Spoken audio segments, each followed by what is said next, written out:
नमस्कार आदाब, आप देख रहे ऑन रिकॉर्ड मेरा भाईंदर।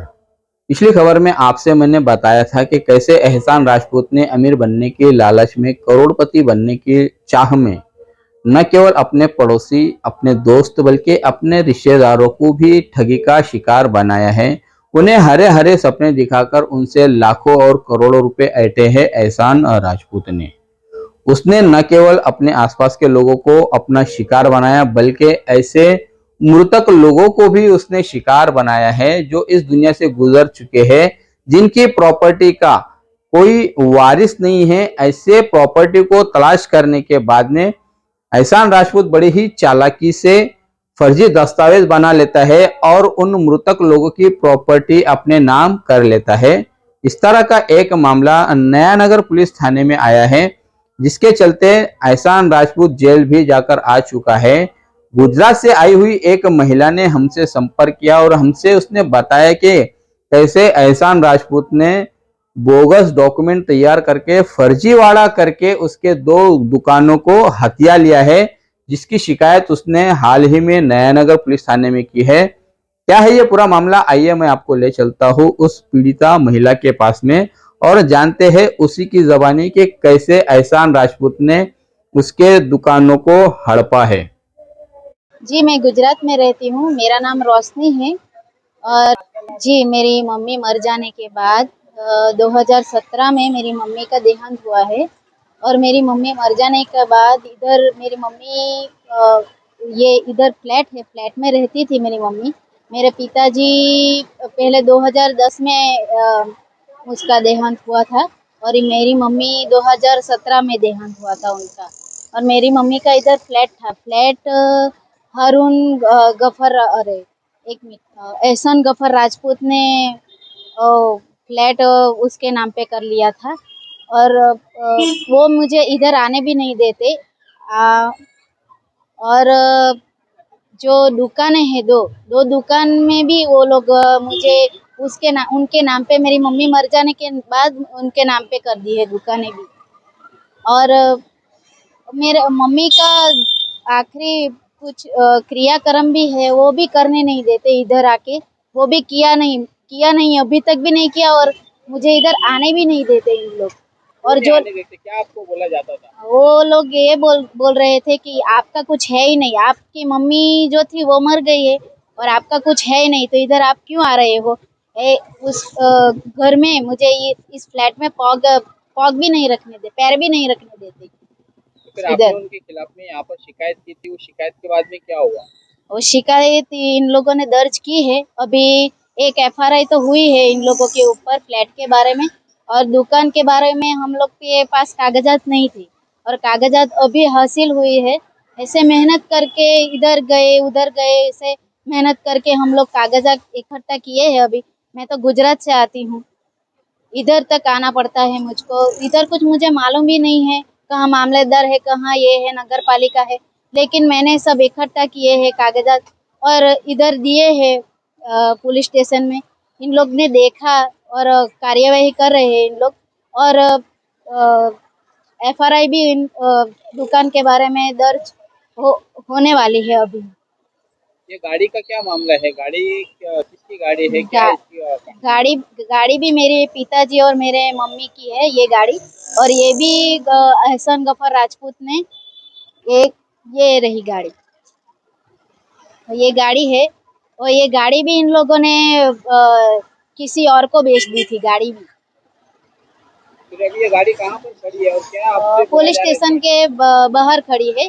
ये नया नगर पुलिस स्टेशन के बाहर खड़ी है। गाड़ी के बारे में भी मैं पुलिस वाले को मैंने बताया था कि ये गाड़ी मेरी मम्मी की, मेरे पिताजी की गाड़ी है। वो भी एहसान गफर राजपूत के पास ही थी ये गाड़ी। तो ये गाड़ी किसी और को बेच दी थी। तो पुलिस वाले साहब को बताया मैंने, तो वो लोग गाड़ी को लेकर इधर लाए हैं अभी। तो अभी आज आप यहाँ पर किस बात को लेकर आए हैं और क्या आप उम्मीद रखते हैं पुलिस से? साहब से इतनी उम्मीद है कि मेरे मम्मी के जो फ्लैट के बारे में तो एक एफआरआई हुई है। और दुकान है दो, उसके बारे में सब एफआरआई के लिए हम आए हैं कि उनके ऊपर कुछ एफआरआई हो। और वो भी हमें वो जो दुकान है दो, उनके बारे में भी कुछ कार्यवाही हो, इसलिए। तो आपको लगता है, आपको उम्मीद है कि पुलिस से आपको न्याय मिलेगा? पुलिस के पास से हमें विश्वास है मिलेगा। और मेरा इतना कहना है कि मुझे यहाँ तक पहुँचाया मेरे वकील साहब ने। मैंने बात की है, मेरे वकील साहब है।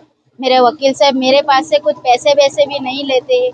मेरे इतनी इधर आने तक मेरी मदद किए। उनके ऊपर भी इन लोगों ने इतने सारे इल्जाम लगाए हैं कि ये ऐसे करते हैं, कुछ गलत करते, इन लोगों को ऐसे उठा लेके आते हैं। हम लोग ने इनके पास से मदद ली, तो इनके ऊपर ही ऐसे गलत गलत कंप्लेंट करते हैं, ये करते हैं, वो करते हैं। ये बेचारे मेरी तो मदद कर रहे हैं। क्या आपको इसके पहले कभी डराया धमकाया गया था? जी, मैंने पहले भी कंप्लेंट की थी, तो बोला कि आप कंप्लेंट वापस खींच लो, आपको गुजरात तक जाना है। ये थी वो पीड़िता महिला जो गुजरात से आकर मीरा रोड के नयानगर पुलिस थाने में हाल ही में शिकायत दर्ज कराती है कि एहसान राजपूत ने न केवल उसके माता के नाम का फ्लैट हड़प लिया है, बल्कि उसके पिता के नाम के जो 2 दुकानें थी, उन दुकानों के भी फर्जी दस्तावेज बनाकर अपने नाम पे रजिस्टर कर लिया है। उसे न्याय मिले, इसके चलते इसी पीड़िता ने नया नगर पुलिस थाने में शिकायत दर्ज की है। अब देखना है कि नया नगर पुलिस कितनी जागरूक होती है, कितनी तत्पर होती है इसी महिला को न्याय दिला पाने में। बहरहाल ये तो एहसान राजपूत के किस्से दिन ब दिन सामने आते ही जा रहे हैं। आइए अब आपको मैं ले चलता हूँ उन कानूनी पंडितों के पास में जिनकी पूरी नज़र इस केस पर बनी हुई है। वो खुद न्यायालय में शिकायतकर्ता की ओर से पैरवी कर रहे हैं। उनका क्या कहना है इस पूरे केस को लेकर, एहसान राजपूत के मोडस ऑपरेंडी को लेकर, आइए हम जानते हैं।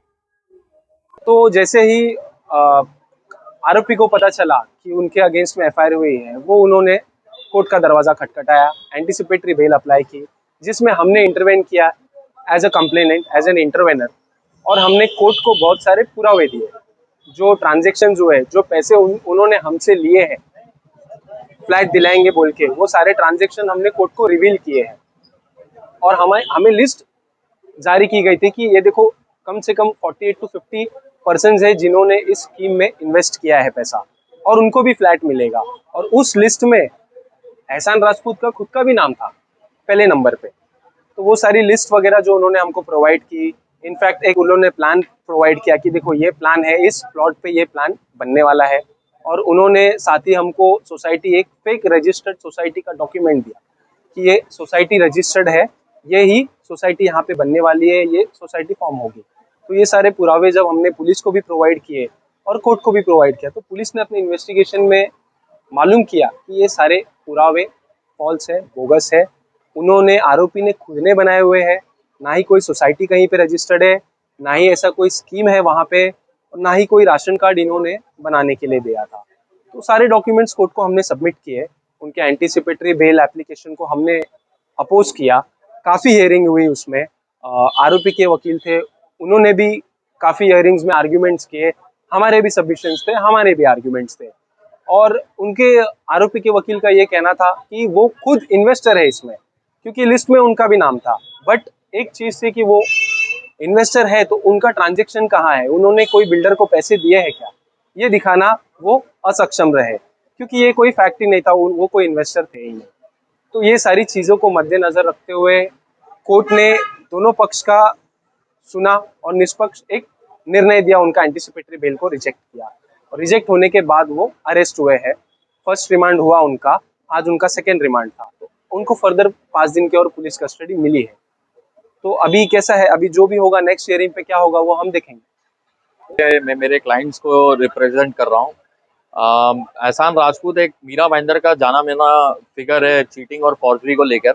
ऐसी कोई पुलिस स्टेशन इसने नहीं छोड़े, और पिछला साल तो कम से कम पूरा साल भर उसका या तो जेल के अंदर में गया या तो भागते हुए गया है।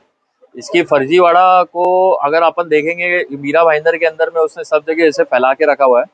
ये मतलब इसका एकदम जिहादी माइंडसेट है। इसने काम ऐसा ही करना है कि लोगों की प्रॉपर्टी जबरन इन्हें हथियाना है, और फिर अपने पैसे के दम पे, जो गलत काम करके उसने जो पैसे कमाए, उस पैसे के दम पे ये पुलिस स्टेशन और ये सब प्रशासन के ऊपर में दबाव बनाने को जाता है।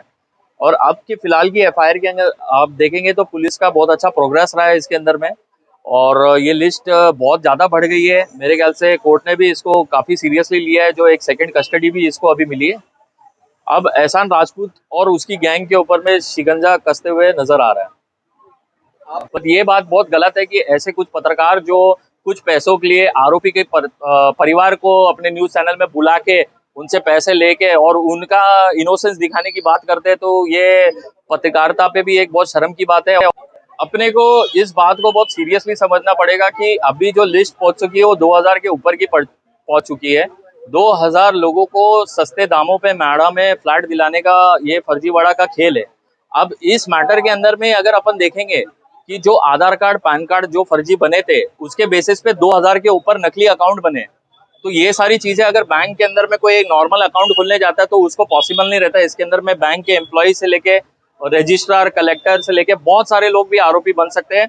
ये मेरे ख्याल से बहुत बड़ा स्कैम मीरा भाईंदर का खुलने वाला है और मैं मीरा भाईंदर की जनता को खुशखबरी देना चाहता हूँ कि अभी इस स्कैम के वजह से लोग जागरूक हो जाएंगे और ऐसे फर्जीवाड़ा के अंदर में शिकार नहीं पाएंगे अपने आप को। आखिर में जाते जाते इस खबर के माध्यम से हम मीरा भाईंदर वसई विरार पुलिस कमिश्नरेट के आला अधिकारी और सीपी मधुकर पांडे सर से अपील करना चाहेंगे कि जो मामला नया नगर पुलिस थाने में दर्ज है उस मामले के तहत एहसान राजपूत गिरफ्तार हुआ है। पिछले 6 दिनों से वो पुलिस की हिरासत में है, लेकिन पुलिस की जांच आगे बढ़ती हुई ही नहीं दिखाई दे रही है। जो स्कैम सामने नजर आ रहा है कि करोड़ों रुपए का ये गबन हुआ है, हजारों लोग इसके शिकार हुए हैं, लाखों रुपए उन लोगों ने अब तक इन्वेस्ट किया है, कई करोड़ों रुपए तक का ये मामला जा सकता है। नया नगर पुलिस उन लोगों तक नहीं पहुंच पा रही है जिन लोगों ने इस पूरे स्कैम को अंजाम दिया है। इसके चलते इस पूरे मामले को या तो ईओडब्ल्यू के पास सौंप दिया जाए या फिर क्राइम ब्रांच यूनिट को सौंपा जाए, ताकि इस एहसान राजपूत के अलावा और जितने लोग इस पूरे स्कैम में शामिल थे उन लोगों तक भी पुलिस पहुंच सके। नया नगर पुलिस ने इस पूरे केस में केवल एहसान राजपूत पर ही फोकस किया है, उसके आगे नया नगर पुलिस की जांच बढ़ती हुई दिखाई नहीं दे रही है। हमारा ये सवाल कितना उचित है, आप दर्शक लोग जरूर इस पर हमें कमेंट करें। आप देख रहे हैं कैमरामैन आरिफ कुरैशी और साबिर शेख के साथ ऑन रिकॉर्ड मीरा भाईंदर। धन्यवाद।